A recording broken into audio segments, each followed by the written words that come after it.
fears over valley fever ramping up. Health officials warn our weather conditions could make the risk of getting sick even higher. So what is valley fever and how can you protect yourself? CBS 13's Hunter Sowards is live at UC Davis getting answers. Hunter.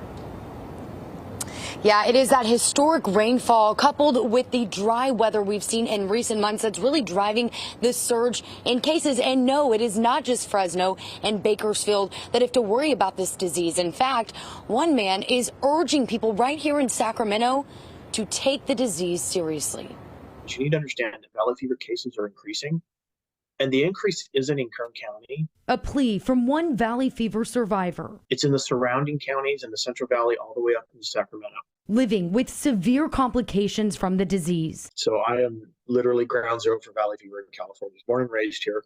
At age 38, Rob Purdy woke up with a blinding headache on New Year's Day. It wasn't until Valentine's before doctors finally figured out what was wrong. It can be devastating in more ways than just physically or medically. You can get valley fever from breathing in fungus spores from dust and air.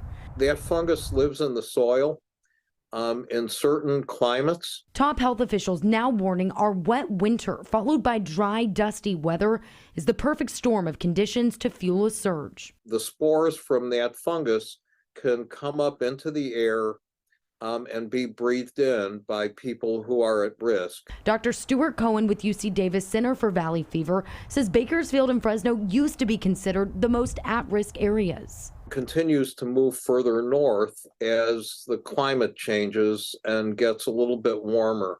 Most cases feel like the flu, causing a cough, chest pains, and a fever.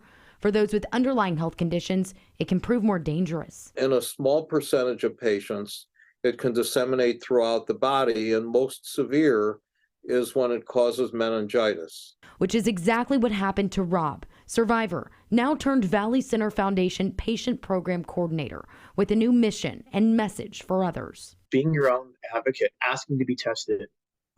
I would much rather ask to be tested and maybe feel a little silly because it turned out to be something else. Yeah, the big takeaways here is that if you do have symptoms that are lasting 10 days or longer, it is a good idea to request a valley fever test. Also important to note that there has been significant improvements in terms of treatment, but there is still no cure for valley fever. If you are at high risk, have those underlying health conditions like diabetes and others that Dr. Cohen spoke of, you are being told to stay indoors, specifically on windy and dusty days, to try and limit your exposure. Guys?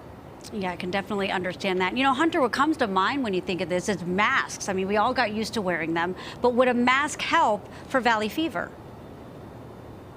You know, it's interesting. I asked that of the doctor, and he said tight-fitted N95 medical grade protection could offer some relief, again, from those symptoms or from catching the fungal matter here. But again, it is going to be something that you have to keep in mind, even if you're driving. He said to Southern California, Dr. Cohen said he keeps his windows rolled up so that no dust gets inside the car. Just something to think of, though, that could offer some protection.